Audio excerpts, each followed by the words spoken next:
Salut à tous et à toutes, on se retrouve pour une nouvelle vidéo et un nouvel épisode en mode carrière sur ce Pro Cyclist 2.0, le 7ème épisode.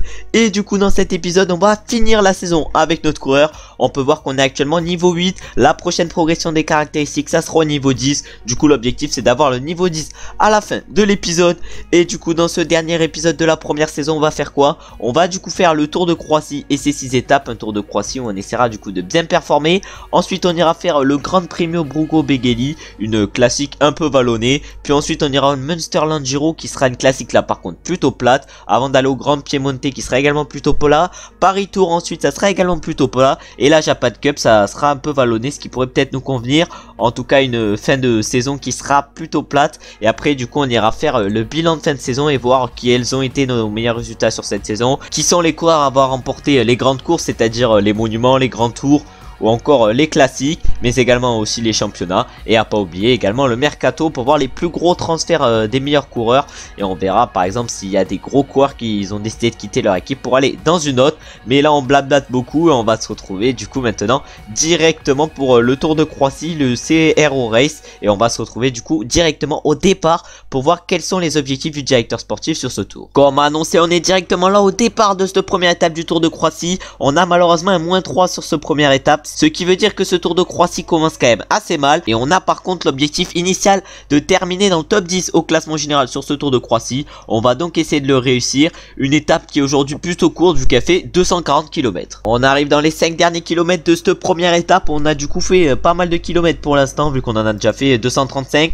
On va voir si notre coéquipier leader aujourd'hui, c'est-à-dire Jarnet, peut aller chercher un gros résultat. Donc c'est bien actuellement en faufilement. Il reste encore 3 km avant l'arrivée. Je me suis mis en faufilement pour essayer de reprendre quelques places parce qu'on était vraiment archi mal placé avec notre coureur. Et du coup il y a les trains de sprint qui sont en train d'être mis en place. Oh là là, c'était un peu bizarre, j'ai un peu bégayé. Et on va du coup aller voir qui c'est qui va s'imposer. Pour l'instant Moschettiama s'avance. Est-ce qu'il va réussir à conserver la victoire? J'ai l'impression que non. Et j'ai l'impression que ça va être Kokchangzi qui va s'imposer. Oui, c'est bel et bien lui qui s'impose sur cette première étape devant Moschetti qui s'est fait du coup doubler sur la ligne. On a David Gonzalez qui complète le podium. Le 4ème c'est un Polonais, je vais pas prononcer son blaze, il est trop compliqué. Et le 5ème c'est le Roumain Edouard Grossou. Du coup notre coéquipier Jarnet ne fait qu'11ème et nous on ne fait que 13ème malheureusement sur cette première étape. On est au départ maintenant de la deuxième étape de ce Tour de Croatie. On a encore une note catastrophique vu qu'on a encore une fois une note négative et un -2. On va essayer de gérer sur cette étape qui est encore une fois assez courte vu qu'elle fait encore une fois 240 km.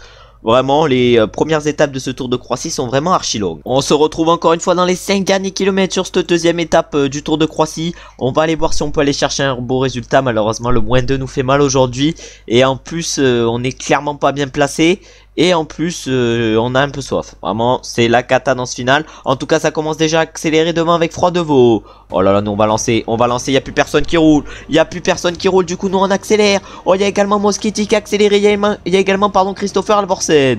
Oh, le final en plus est assez tortueux. Est-ce qu'on n'aurait pas notre chance à jouer? En tout cas j'ai l'impression que ça va être Matteo Moschetti qui avait une déception sur la première étape, qui s'impose sur la deuxième.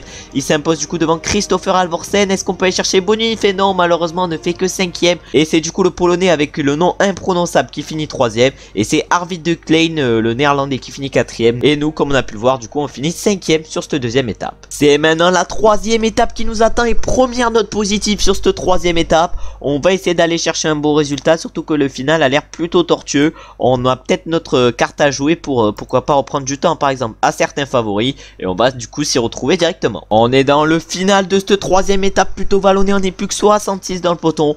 Il y a quelques coureurs qui ont craqué dans ce final. On a notre coéquipier Juliard qui va sûrement nous apporter de l'eau. Mais là vu qu'on est en tête du peloton, je pense pas qu'il va pouvoir. En tout cas là maintenant on continue de relayer assez fort. J'espère que Juliard va pouvoir aller nous donner de l'eau. On va le mettre sur la gauche de la route. Est-ce qu'il va pouvoir tout donner? Allez Juliard, allez mon gars. Allez mon gars, viens nous chercher de l'eau, viens nous donner de l'eau surtout. Et est-ce qu'il va réussir? Non, il n'y arrive toujours pas. Oh là là, mais c'est qui ce mec? Qui est ce mec? Qui est cet humain? Voilà, il nous a enfin donné de l'eau. Et là, l'objectif, ça va d'aller chercher un gros résultat. Surtout que le final, j'ai l'impression, est en descente. On va du coup lancer de loin. On lance d'archi loin parce que le final a l'air en descente et il a l'air plutôt tortueux. Est-ce qu'on va pouvoir aller chercher un gros résultat? On est face à Puppio. Oh là là, on est face à Poupio. Est-ce qu'on peut battre un Poupio? On va voir ça. Mais il y a des sprinters, je pense qu'ils vont sortir de là. Il y a Froidevaux qui a l'air extrêmement fort. C'est surtout Moschetti, j'ai l'impression, qui a l'air le plus fort sur cette étape. Et qui va du coup s'imposer. C'était peut-être pas le plus fort, mais c'était le plus rapide. Et nous, on va chercher une très belle deuxième place sur cette troisième étape du Tour de Croatie. C'est Kok Jiangzi qui complète le podium. Ensuite, on a Peñalver qui va chercher la quatrième place. Et Edouard Grossou complète le top 5. Ça va nous permettre d'aller chercher quelques secondes de bonification sur cette deuxième place. Et c'est plutôt bien en vue du classement général où on doit finir dans le top 10. On est maintenant au départ de la quatrième étape de ce Tour de Croatie et on a encore une fois une note positive sur cette quatrième étape qui risque d'être fondamentale en vue du classement général vu que ça sera une étape de montagne avec un col assez dur, hein, 18 km à 7,2% le col du K.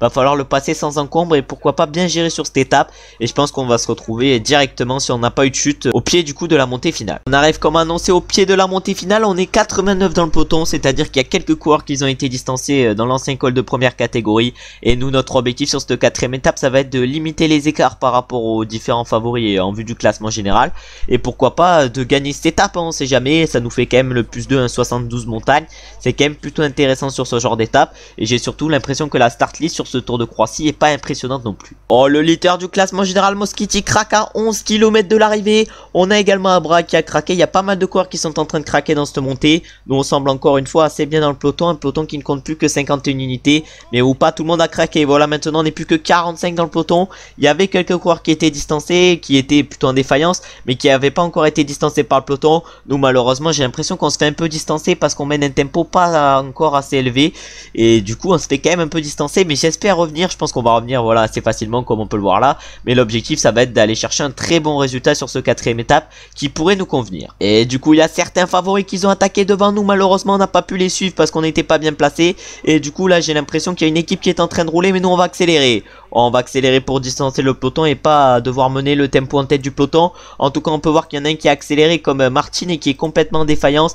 1 minute 20 d'avance pour ceux de devant, c'est-à-dire Fancelou. Mais Fancelou en montagne je crois il est quand même un peu supérieur à nous et je pense que sa barre est assez élevée. Malheureusement on peut pas l'avoir. En tout cas on va tout donner dans cette fin de montée, dans ces 6 derniers kilomètres pour essayer pourquoi pas d'aller chercher une place correcte. Malheureusement Fancelou était trop fort sur cette étape, mais nous je pense qu'on va aller chercher la 4ème place avec notre coureur, ce qui est clairement un extrêmement bon résultat vu que vu les stats qu'on a actuellement en montagne, même si le plus 2 nous aide beaucoup. Voilà, avec 69 montagnes seulement, top 5 sur une étape de montagne du Tour de Croatie, c'est plutôt bien. Après Fancelou voilà il met 2 minutes 20 au deuxième, c'est-à-dire Holter. Le troisième également Europa il prend 2 minutes 20 dans la face aussi. Nous 4ème on prend plus de 3 minutes dans la face et Joël Nicolo le 5ème prend extrêmement cher également. En tout cas on aura plutôt bien géré cette étape, même si on ne fait que 4ème, il y aura des progrès à faire dans les futures saisons, des potentiels à améliorer, mais ça tranquille. On va essayer pourquoi pas de profiter de la matrice du jeu, c'est-à-dire que voilà les finales un peu tortues on va lancer de loin pour aller chercher des victoires, comme on a pu le faire par exemple sur la 3ème étape du Tour de Croatie où on a fini 2ème et c'était clairement grâce au final, mais du coup on va essayer de profiter des faiblesses du jeu et on va se retrouver non pas maintenant au départ de la 5ème étape, parce que maintenant la 5ème étape c'est un contre la montre par équipe. Du coup on va simuler ce contre la montre par équipe et voir directement les résultats. On peut voir du coup maintenant les résultats de ce contre la montre par équipe qui était de 40 km, hein. Il y a moyen qu'on ait pris très cher, et oui on a pris extrêmement cher sur ce chrono par équipe. On a pris 2,25 dans la face. Bon clairement ça va pas faire plaisir puisque maintenant au classement général du coup on est combien? On est 10ème. C'est l'objectif du jour, mais voilà on était un peu mieux placé. En plus on est seulement à 2 points du niveau 9. On va du coup passer la journée, puisqu'après il y aura le passage du mois. Et du coup on va passer ensemble au niveau 9 avant de partir pour la dernière étape de ce Tour de Croatie qui aura des secteurs pavés dans le final, ce qui pourrait peut-être nous avantager. Du coup on remporte 55 points en plus, on a accès aux courses de catégorie World Tour et on a également un point de compétence. Et le point de compétence on va le mettre en écoute, comme ça on gagnera plus d'expérience chaque mois. Et on va se retrouver maintenant pour la dernière étape du Tour de Croatie, qui sera donc une étape comme on peut le voir avec un final avec des secteurs pavés, et on va se retrouver directement au départ comme sur chaque course. On est au départ comme annoncé de la 6ème et dernière étape de ce Tour de Croatie. On a un 0 sur cette dernière étape, mais vu la forme qu'on a, ça nous fait quand même progresser nos stats, ça nous fait quand même des belles stats. Un petit 76 pavés, ça risque d'être intéressant dans le final, parce que comme on le peut voir, il y aura des secteurs pavés dans le final, et ça peut clairement nous avantager en vue de reprendre du temps et des places en vue du classement général, vu qu'on est actuellement 10ème, et je pense qu'on est capable largement de faire mieux. On arrive dans le premier secteur pavé dans ce final, on va se mettre en faufilement parce que clairement on se fait gêner par tout le monde. Nous notre 75 pavés va falloir en profiter, avec le plus 1 notre 76 pavés, va falloir qu'on montre quand même qu'on est assez costaud et qu'on peut suivre les plus forts aujourd'hui qui ont l'air, Matteo Moschetti, Kokchangzi et Charin, hein, c'est-à-dire les différents sprinters qui ont l'air de pas mal accélérer sur cette course. On a Fancelou, je pense que le pavé c'est pas son fort, voilà, hein, Fancelou il est pas au mieux sur les secteurs pavés. On va voir du coup si on peut pas, pourquoi pas le distancer, et on va se retrouver directement maintenant pour le deuxième secteur. C'est maintenant le deuxième secteur pavé qui nous attend du coup, et c'est Ludvigsson, Tobias Ludvigsson qui accélère dans ce deuxième secteur pavé. Oh, il en a mis une belle Ludvigsson et il a été suivi par Matteo Moschetti et Christopher Halvorsen. On va essayer d'aller les chercher et peut-être qu'on va directement les contrer, on compte directement. Oh là là, on a contré directement et là on va tout donner jusque dans le final. Oh, est-ce qu'on est capable de tenir? Je pense pas, mais je pense que ça a mis en difficulté quelques-uns, quelques sprinters. Et là maintenant l'objectif ça va être de récupérer et de consommer le gel énergétique. On a Rezel du coup qui accélère actuellement. Oh, 4 km, j'ai peut-être pas attaqué au bon moment, c'était peut-être une bonne solution, mais pas au bon moment. Oh, en tout cas là on peut plus prendre le faufilement, plus il reste encore 3 km avant l'arrivée. Je pense que le final en pavé peut bien nous aider, hein, vraiment. Ça va peut-être nous aider, mais malheureusement on est encore 93 dans le peloton, c'est-à-dire que l'accélération sur les secteurs pavés a pas permis de distancer quelques coureurs. Et là du coup on va lancer le sprint, à plus d'1 km 200. Matteo Moschetti semble extrêmement fort également sur les secteurs pavés. Est-ce qu'il va nous battre Matteo Moschetti? On va voir ça. Et Matteo Moschetti qui a été exceptionnel sur ce Tour de Croatie va nous battre sur cette dernière étape. Nous du coup on va chercher la deuxième place. C'est Christopher Halvorsen qui va aller chercher la troisième, Kokchangzi la quatrième et Aniolski la cinquième. Malheureusement on ne peut pas voir les classements et on va se retrouver du coup maintenant directement pour les podiums de ce Tour de Croatie, pour voir si avec cette dernière étape on a repris des places au classement général ou pas. Comme d'habitude du coup on commence par le classement de l'étape où, comme on a pu le voir, Moschetti s'est imposé. Nous on allait chercher une très belle deuxième place sur cette dernière étape du Tour de Croatie. Ensuite au classement général du coup malheureusement on finit que 10ème et c'est Fancelou qui remporte ce classement après sa victoire sur la quatrième étape qui était la meilleure étape en vue du classement général, et en plus il a mis cher au deuxième. Ensuite au classement du meilleur grimpeur du coup c'est Fancelou qui s'est imposé. Nous on a fini 6ème avec notre coureur. Au classement par points là c'est Moschetti qui s'est imposé, lui qui a remporté je crois bien 3 étapes sur ce Tour de Croatie, et nous du coup on a fini 2ème. Et pour finir au classement des jeunes c'est également Fancelou qui s'impose, et nous cette fois-ci on a fini 8ème. Et du coup maintenant on va aller voir combien de points nous a rapporté ce Tour de Croatie, qu'on aura réussi quand même assez bien.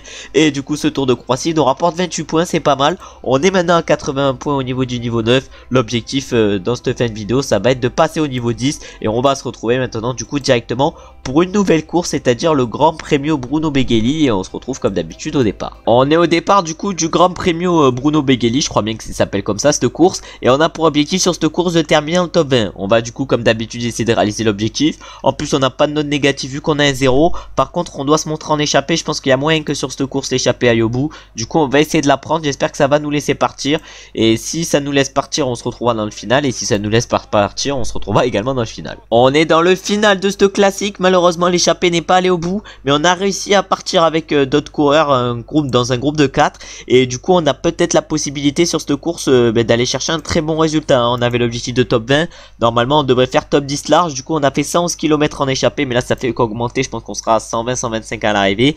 Et est-ce qu'on va être capable par contre de revenir sur le groupe de 5 devant qui a l'air quand même assez costaud? En tout cas ça va être notre objectif. Voilà, nous on donne tout, je pense qu'on va pouvoir quand même revenir sur le groupe. En tout cas là on est à 90. Ah normalement on devrait pouvoir revenir. Là on s'est mis direct dans les roues, on s'est accroché aux roues, et là maintenant on va falloir se replacer dans ce groupe. On va lancer le sprint, quelle va être notre position? C'est sûr qu'on ne gagnera pas, mais c'est qui va aller s'imposer sur cette course?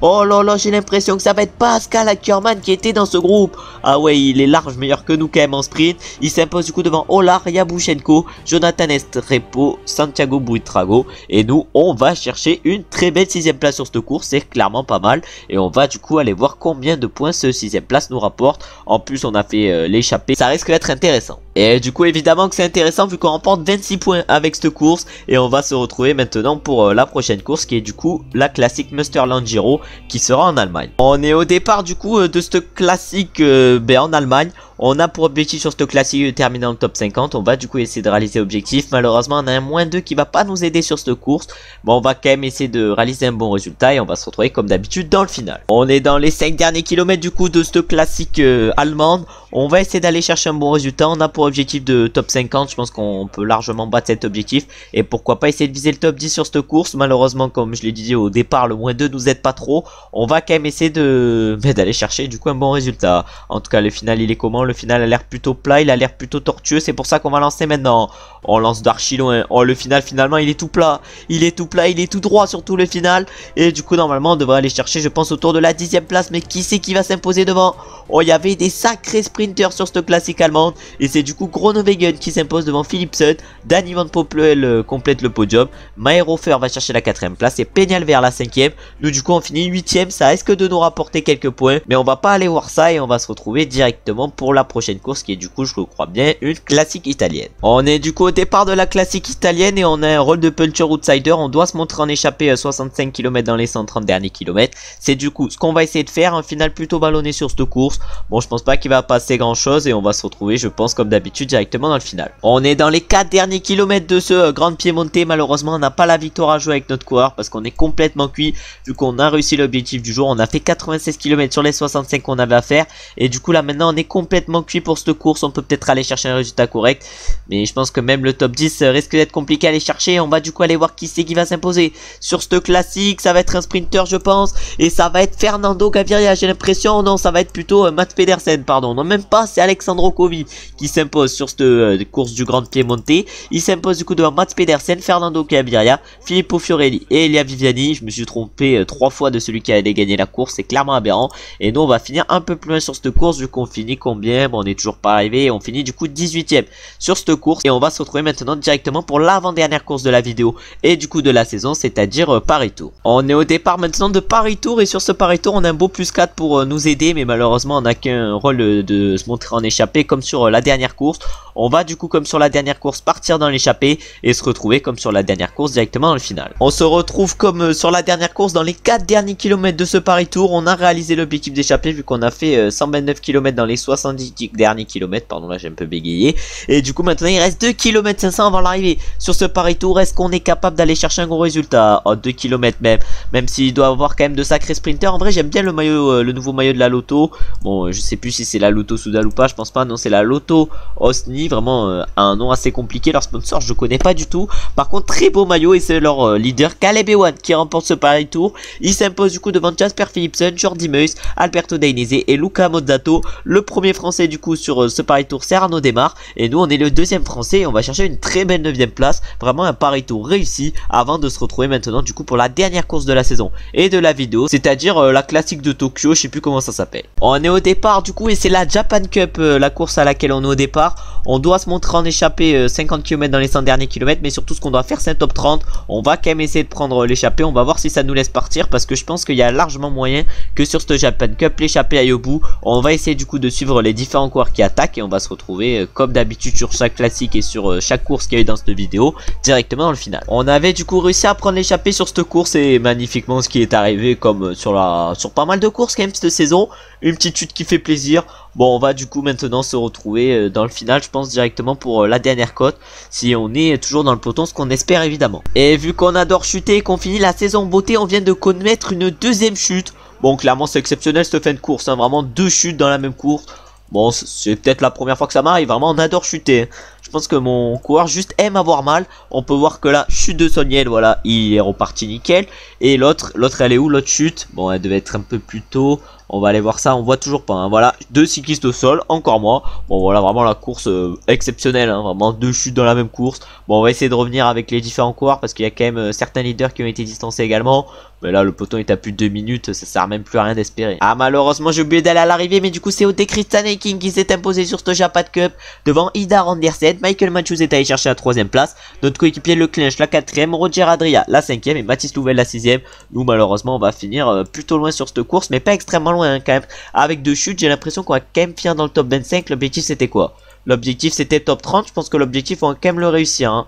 Ah, vraiment l'objectif on fait 25e, hein. Vraiment on réussit l'objectif alors qu'on a connu 2 chutes sur la même course. Et on va se retrouver du coup maintenant directement pour aller voir les temps forts qu'il y a eu sur cette saison et pour voir quels sont les coureurs qui ont remporté des courses importantes.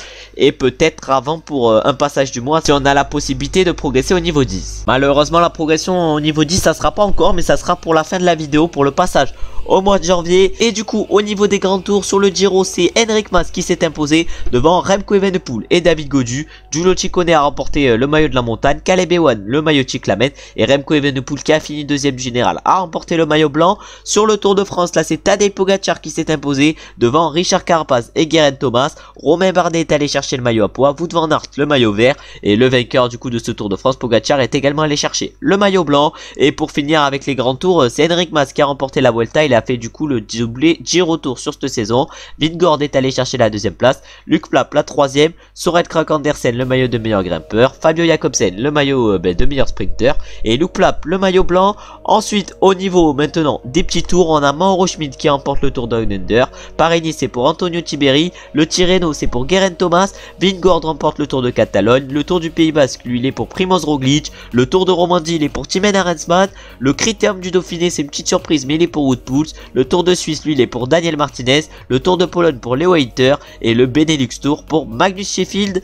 Ensuite maintenant on passe du coup au championnat. Les championnats du monde du coup ont été remportés par Nibali devant Matteo Trentin et Marco Haller, et le contre-la-montre des championnats du monde du coup a été remporté par Remco Evenepoel devant Brandon McNulty et Johnny Zagir. Au niveau des championnats d'Europe, là c'est Cavendish qui s'est imposé devant Olaf Koy et Wout van Aert, et Evenepoel du coup a remporté le contre-la-montre. Il a du coup fait le doublé champion du monde et champion d'Europe et il s'est imposé du coup Evenepoel devant Filippo Ganna et Matej Mohoric. Maintenant c'est au tour des championnats nationaux où du coup Van Hunden s'est imposé aux Pays-Bas. On a en Belgique Wout van Aert qui s'est imposé. Au Danemark là c'est Kasper Asgreen. En France, comme on a pu le voir dans je sais pas quel épisode mais sûrement le 3e ou 4e, c'est Arnaud Démare qui s'est imposé. En Allemagne c'est Maximilian Schachmann. Au Royaume-Uni c'est Simon Yates. En Italie c'est Edoardo Zambanini et en Espagne c'est Manuel Ponialver. Puis ensuite du coup sur les monuments on a Jasper Philipsen qui a remporté Milan-San Remo devant Nizzolo et Arnaud Démare du coup le champion de France. Sur le rond c'est Matej Mohoric qui s'est imposé devant Oliver Neysen et Yves Lampart. C'est le français Anthony Turgis qui a remporté le Paris-Roubaix, c'est clairement plutôt bien pour lui. Il s'est imposé devant Yves Lampart et Wout van Aert, un français qui remporte Paris-Roubaix. On espéra faire de même sur les prochaines saisons. Ensuite du coup au niveau de Liège-Bastogne c'est Remco Evenepoel qui s'est imposé. Comme en IRL il s'est imposé du coup devant Maximilian Schachmann et Mikel Landa. Au Lombardia là c'est Tadej Pogacar qui s'est imposé devant Primoz Roglic et Thymen Arensman. Maintenant on va passer je crois bien aux autres classiques, voilà c'est bien ça. Et du coup sur l'Estrade là c'est Matej Mohoric qui s'est imposé. Sur le 3 c'est Kasper Asgreen. Sur le Grand Wevelgem c'est Alexander Kristoff. Sur l'Amstel Gold Race c'est Michael Woods pardon, qui s'est imposé. Sur la Flèche Wallonne c'est Remco Evenepoel. Sur la San Sebastian là c'est Juan Ayuso, hein. Vraiment il y a quand même pas mal de pépites maintenant dans le peloton avec Evenepoel, Juan Ayuso. Là il n'y a pas d'autres pépites par contre, j'ai l'impression. Si Arnaud Delisle est peut-être jeune, en tout cas il a remporté la Bremer Classic. La Bretagne Classique elle est pour Caleb Ewan et le Grand Prix cycliste de Québec il est pour Matej Mohoric. Et du coup maintenant on a fini avec les temps forts et on va du coup maintenant aller voir les plus gros transferts qu'il y a eu cette saison, c'est-à-dire les gros coureurs qui ont changé d'équipe. On va du coup aller voir la liste. On a Pogacar il est resté à la UAE, Van Der Poel il est resté à l'Alpecin. Les différents leaders de Jumbo j'ai l'impression qu'ils sont restés à la Jumbo. Ah mais vraiment il n'y a aucun transfert cette saison, il s'est vraiment rien placé dans le peloton. On a Chessball qui était sans équipe qui avait à l'Astana. Déjà d'où Chessball est sans équipe ça je sais pas. On a Turgis par contre qui est passé de la Total Energy à la Israel Première Tech. On a Miguel Ángel Lopez qui est allé du coup à la Ineos Grenadier. Ensuite on a Mats Pedersen qui est allé à la Bahrain Victorious. On a après Simon Yates qui est allé à la Jumbo Visma. Ils vont avoir une sacrée équipe la Jumbo Visma quand même. Puis après j'ai l'impression pas de gros transferts. Si on a Mikel Landa qui va à l'Intermarché. On a également Mark Cavendish qui va à la Jumbo Visma, ça c'est plutôt bien.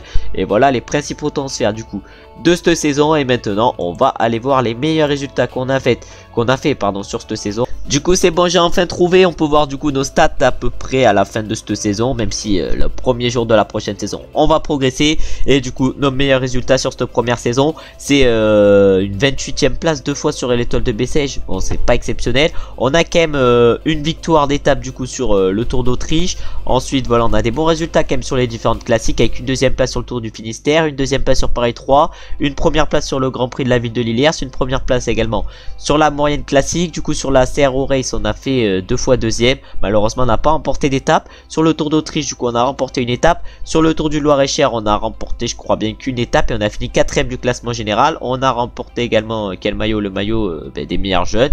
On a fait également 2 fois 4ème d'une étape mais ça on s'en fout. On a remporté également une étape sur un autre Tour d'Autriche. Sur l'Alpe d'Huez Tour on a fini 2ème du classement général. Sur le Tour de Bretagne classique, bon là ça a été clairement la razzia. On a remporté 5 étapes, hein. Vraiment la plupart de nos victoires cette saison c'est sur le Tour de Bretagne. On a du coup remporté logiquement le classement général, le classement par points et le classement des jeunes. Sur le circuit des Ardennes, là on a remporté le classement de la montagne. Et sur le Tour d'Alsace, où malheureusement on n'a pas remporté d'étape, on a remporté le classement général et le maillot de meilleur jeune. Et du coup maintenant on va faire une petite ellipse et on va se retrouver pour le passage du mois de janvier, où on va progresser du coup au niveau 10. On a du coup le passage du mois et on passe du coup au niveau 10 pour clôturer la vidéo. On peut améliorer nos stats ou en point de compétence. Est-ce que je décide d'améliorer en course par étape? Ça sera intéressant. En tout cas on va choisir en quoi je vais améliorer et on va se retrouver une fois que c'est fait. En vrai de vrai, l'amélioration la plus intéressante c'est celle en classique du Nord. On commencera du coup la prochaine vidéo avec 78 pavés. Je vais mettre mon point en entraînement. Et maintenant on va clôturer ce 7ème épisode et ce dernier de la saison 1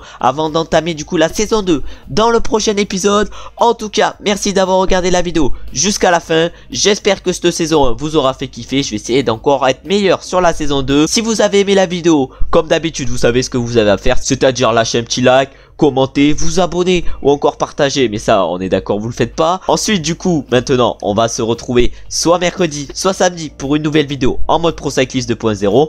et si vous voulez me voir avant, on peut se retrouver dès demain pour une vidéo sur NGL Biathlon. En tout cas maintenant j'espère que vous avez passé une bonne journée ou que vous êtes en train de passer une bonne journée et on se retrouve du coup très bientôt. Ciao ciao ciao.